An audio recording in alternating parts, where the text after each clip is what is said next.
and students can come together, and I organized this for 1 year with a team. And yeah, then now I want to do it to train trainers, and because of this fair I got an internship at Mercedes the last half year, so yeah, it was pretty cool. So we are. Don't they have organisations? Each country has its own ASEC organisation. Yes, each country. Yeah, it's in I think in nearly every country of the world it is. Yeah. Yes, it's meant to make you a leader or something, isn't it? Yeah. Yeah, it's you can do internships in foreign countries, and it's about leadership skills. That's right. Yeah. Yes, I remember. Yeah. Oh, well, very interesting. So, whereabouts in Germany are you from? Stuttgart. Stuttgart. Stuttgart. Nice. Yeah, in the south of Germany. Yeah, yeah, very nice. Wine drinking country. Where are you from? I'm from Scotland originally, but then I've lived in the south of England for a very long time, and then I 17 years in Switzerland. And now I have a place down in Devon, in Cornwall, just on the Devon-Cornwall border, and I travel a lot. So I'm actually talking to you from St Malo in France. Ah, nice. Right. Very nice. And also with us is Louisa from Poland. Ah. And they're both lovely women, and I'm not turning on the camera because, well, that they're complaining. You're making me jealous already, Steve. I know. So from in Poland? Yeah, I'm from Warsaw. Whereabouts in Warsaw? Yeah, I'm from Warsaw. Whereabouts in Warsaw? I'm sorry, could you repeat? Whereabouts? Where in Warsaw? Where in Warsaw? I'm from... It's Warsaw. Where in Warsaw is it? do you know Warsaw? I have spent, I think, nearly 9 years travelling around Poland. Oh my God. Okay, so I live in the suburbs, but I do try to speak Polish because it's impossible.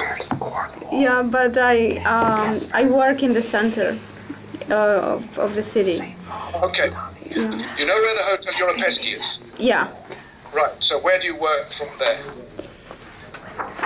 Do you know Powiśle? Yes. So I work in Powiśle. Right. Yeah, it's close to the river. That's right. Very. Yeah. Looking over the river. Very nice. Yeah, yeah. Yeah, it's a beautiful city. Yeah, thank you. Yeah. Yeah, I'm a kindergarten teacher. Uh-huh. And yeah, I've been here for 2 years. I just wanted to practice my English and maybe, I don't know, teach English in the future, or just, we have a lot of international contacts, so they need somebody who speaks English, so this is why I'm here. Right. Yeah. I wrote the water sports tourism policy for the whole of Poland. Oh, yeah? Yeah. It was part of the EU FAR program. Have you ever heard of this? No, I don't think so. This was a program that was put together by the European states in order to work with the Eastern European states to try and convince them they should join the EU. Okay. And one of the things that they did was they put 3.5 million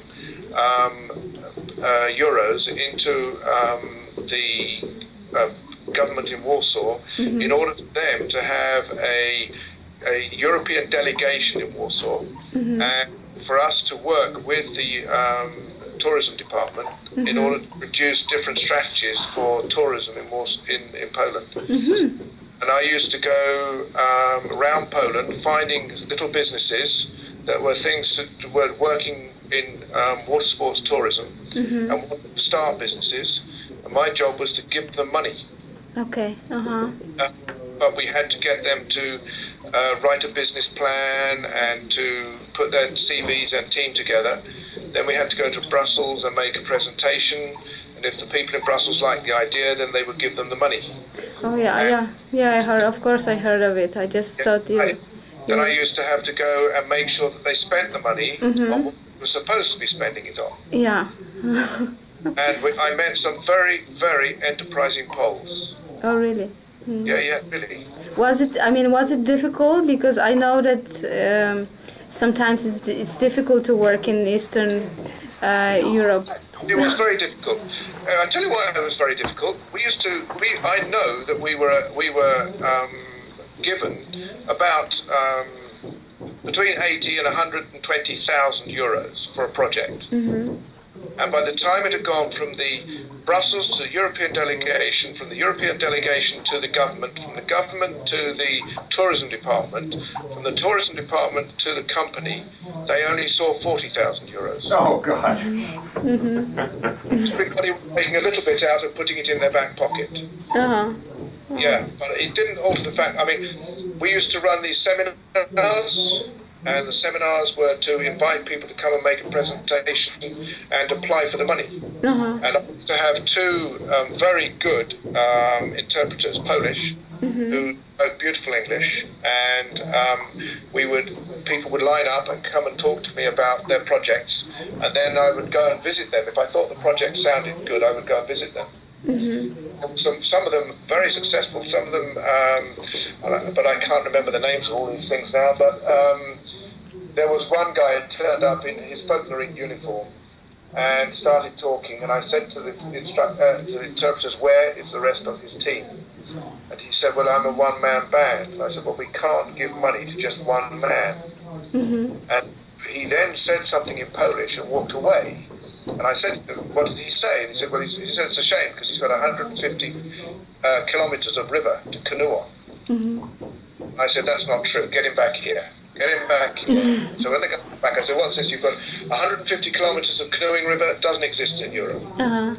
He said, oh, yes, it does. He said, I have permission from all the landowners for me to canoe down this river. So I went to see him, and he took me on one of his canoes down. It was absolutely majestic. What kind of river was it? Well, it starts right up in the northeast of Poland, nearly on the German border. Comes down through a whole lot of lakes, and it does a big loop and ends up coming into the river in Gdańsk. We're frantically looking for. Oh, yeah. Can you write? No. Could you increase the volume? Oh, increase the volume. Sure. There we go. Thank you. Then now you can hear him better. But